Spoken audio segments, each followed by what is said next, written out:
गुरुजी, मेरे भोले बाबा का क्या बखान करूं। 5 माह से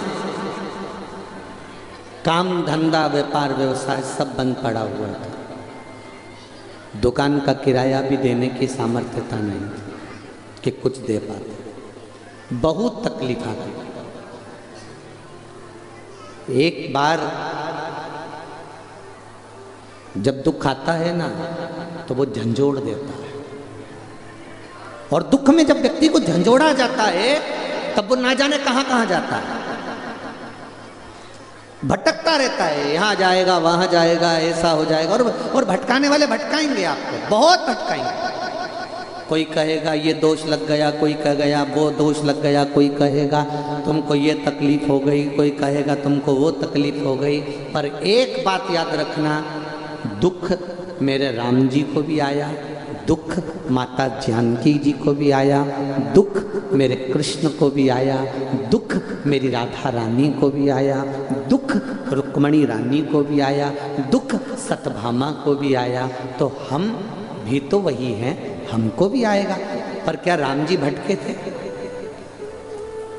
क्या भगवान कृष्ण भटके थे? क्या करा? जब राम जी के जीवन में दुख आया तो उन्होंने शिवलिंग की स्थापना की, शंकर जी का पूजन करा। समुद्र नहीं मान रहा तो भी शिव की आराधना कर रहा है, वनवास मिल गया तो भी शिव की आराधना कर रहा है, शंकर भगवान की पूजन कर रहा है। क्यों? नहीं तो वो किसी से पूछ लेते कि महाराज जी बता दो हमारा दुख कैसे मिटेगा, कोई विद्या हो तो बता दो। पर राम जी के पास में कितने सारे संत, कितने गुरु थे, किसी के पास गए नहीं। उनने शिवलिंग की स्थापना करी, पूजन करी, आराधना करी। भगवान शंकर उनके लिए मार्ग प्रशस्त करते चले गए और पार हो गए। भगवान कृष्ण ने एक शादी नहीं करी, 16,108 रानियां भगवान कृष्ण की थी।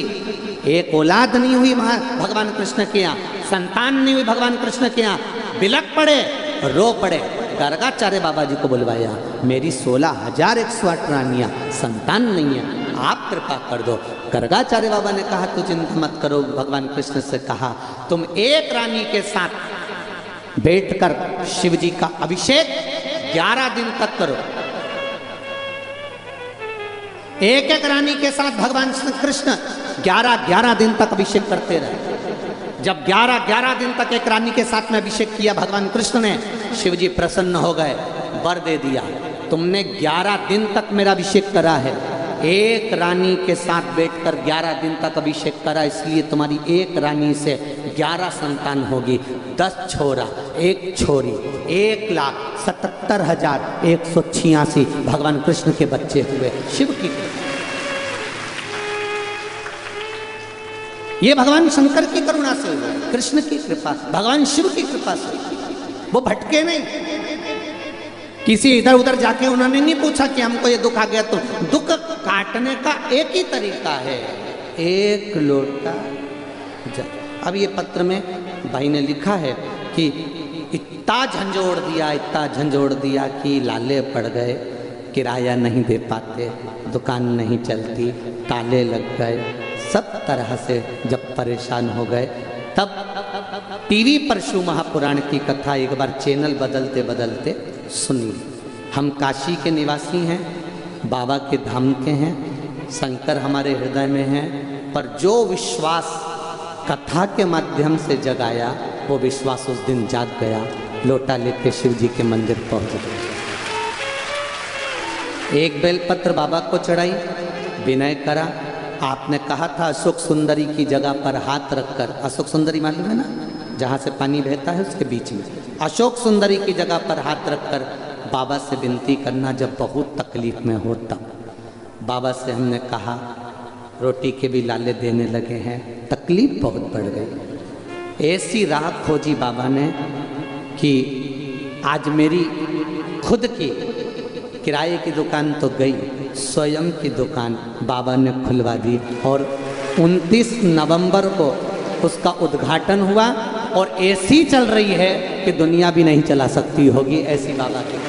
बैठिए श्री शिवाय नमस्ते। ये शिव तत्व है, और दुकान का नाम भी दे दिया दुर्गा चश्मा घर। शिव की कृपा, ये सब शिव है। और घड़ी दुख में आया है, कोई दूसरा नहीं काटेगा।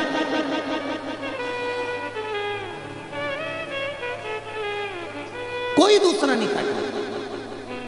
दुनिया का सबसे बड़ा अगर कोई हम कहें कि कोई विद्या में भी है, तंत्र में भी है, मंत्र में भी है, अघोर में भी है,